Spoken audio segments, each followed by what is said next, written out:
दशा माता की पौराणिक कथा। चैत्र मास की दशमी तिथि को दशा माता का पर्व मनाया जाता है। इस बार दशा माता का पर्व 4 अप्रैल को है। इस दिन दशा माता की कथा पढ़ने से 10 गुना अधिक फल मिलता है। मान्यता है कि दशा माता की पूजा और कथा पढ़ने से घर में सुख समृद्धि आती है। एक राजा था जिसका नाम नल था और उनकी रानी का नाम दमयंती था। वह बड़े प्रेम से राज्य करता था। एक दिन एक ब्राह्मणी पानी आपके पास आई। उस ब्राह्मणी रानी के पास आई। उसने गले में पीला डोरा बांधा था। रानी ने डोरा देखकर उससे डोरे के बारे में पूछा तो वह बोली, डोरा दशा माता का है, पहनने से सुख संपत्ति अन्नधन घर में आता है। उसने रानी को भी एक डोरा दे दिया। रानी के गले में डोरा बंधा देख राजा नल ने उसके बारे में पूछा। रानी ने सारी बात बता दी। राजा बोले, तुम्हें किस चीज की कमी है? इस डोरे को तोड़कर फेंक दो। रानी ने देवी का आशीर्वाद कहकर उसे तोड़ने से मना कर दिया, पर राजा ने डोरा तोड़कर फेंक दिया। रानी बोली, राजन, यह आपने ठीक नहीं किया। इसके बाद उस रात राजा के स्वप्न में 2 स्त्रियां आईं। उन दोनों में से एक स्त्री बोली, राजा, मैं यहाँ से जा रही हूँ। दूसरी स्त्री बोली, राजा, मैं तेरे घर आ रही हूँ। राजा को लगातार यह सपना 10 से 12 दिनों तक आया। रोजाना ऐसा सपने आने से राजा उदास रहने लगा। रानी ने उदासी का कारण पूछा तो राजा ने स्वप्न की बात बता दी। रानी ने राजा से उन दोनों स्त्रियों का नाम पूछने को कहा। तब राजा ने उनसे उनके नाम पूछे तो जाने वाली स्त्री ने अपना नाम लक्ष्मी तथा आने वाली स्त्री ने दरिद्रता बताया। लक्ष्मी के जाते ही सब सोना चांदी मिट्टी हो गया।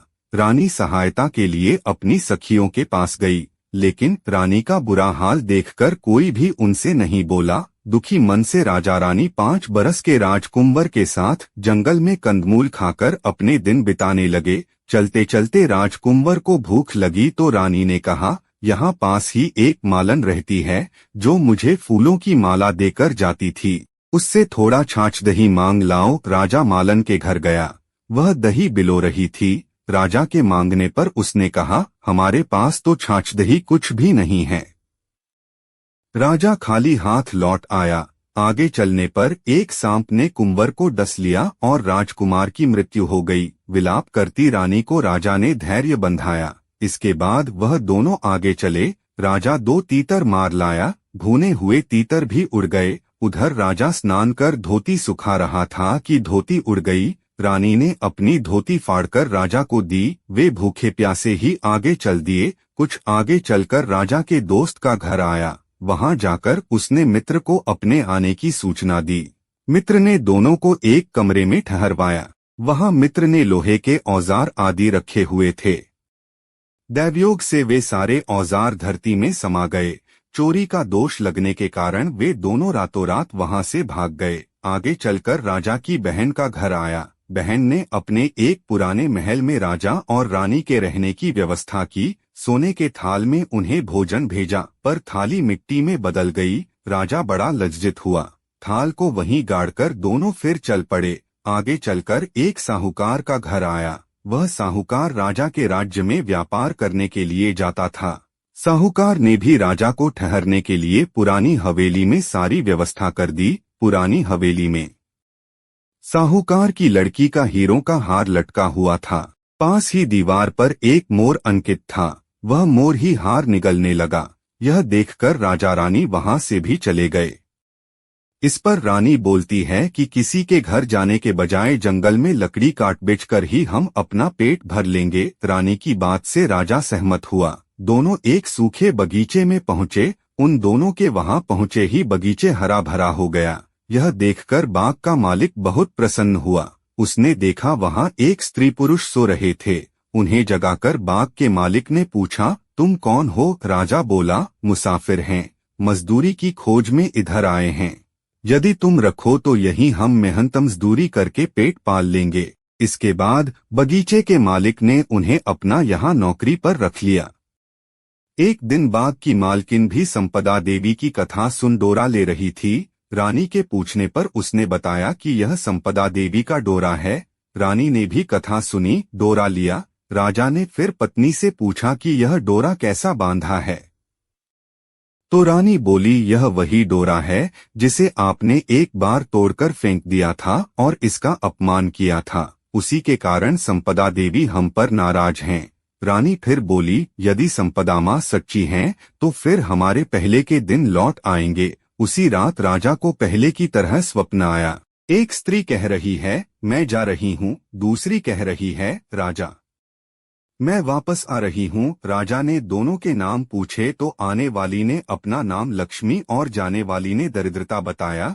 राजा ने लक्ष्मी से पूछा, अब जाओगी तो नहीं? लक्ष्मी बोली, यदि तुम्हारी पत्नी संपदा जी का डोरा लेकर कथा सुनती रहेगी तो मैं नहीं जाऊंगी।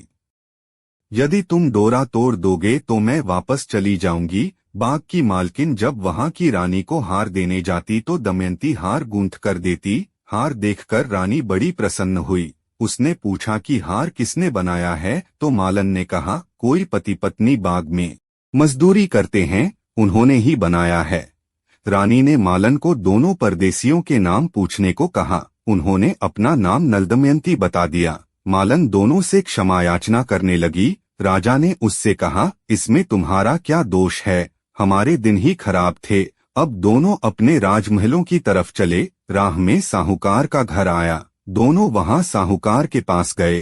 साहूकार ने नई हवेली में उनके ठहरने का प्रबंध किया तो राजा बोला, मैं तो पुरानी हवेली में ही ठहरूंगा। वहां साहूकार ने देखा दीवार पर चित्रित मोर नौलखे हार उगल रहा था। साहूकार ने राजा के पैर पकड़ लिए। राजा ने कहा, दोष तुम्हारा नहीं, मेरे दिन ही बुरे थे। राजा आगे चलकर बहन के घर पहुंचा। बहन ने नए महल में ही रहने की जिद की। जैसे ही उसके पैरों के नीचे की धरती खोदी तो हीरों से जड़ित थाल वहां से निकल आया। राजा ने बहन को वह थाल भेंट स्वरूप दिया। राजा आगे चल मित्र के घर पहुंचे तो उसने नए मकान में ठहरने की व्यवस्था की, पर राजा पुराने कमरे में ही ठहरा। वहीं मित्र के लोहे के औजार मिल गए। आगे चले तो नदी किनारे जहां राजा की धोती उड़ गई थी, वह एक वृक्ष से लटकी हुई थी। वहां नहा धोकर धोती पहने राजा आगे चला तो देखा कि कुंवर खेल रहा है। माँ बाप को देखकर उसने उनके पैर छुए। नगर में पहुंचकर राजा की मालन दूध लेकर आई तो राजा बोला, आज दूध लेकर आ रही हो? उस दिन छाछ के लिए मना कर दिया था। रानी ने राजा से कहा, वह तो तुम्हारे बुरे दिनों का प्रभाव था। इसके बाद दोनों वहां से अपने महल की तरफ गए। रानी की सखियां धनधान्य से भरे थाल लिए गीत गाती आईं। नौकर चाकर सब पहले के समान ही आ गए। दशा माता के डोरे का प्रभाव से ही उनको यह सब प्राप्त हुआ। इसलिए सभी को श्रद्धापूर्वक माँ दशा माता की पूजा करनी चाहिए और स्त्रियों को कथा पूजन कर डोरा धारण करना चाहिए। उम्मीद है दोस्तों आपको वीडियो में बताई गई जानकारी अच्छी लगी होगी और कमेंट बॉक्स में जय श्री राम जरूर लिखें और वीडियो को लाइक करना। धन्यवाद। वीडियो पसंद आया हो तो हमारे चैनल को सब्सक्राइब करना ना भूले।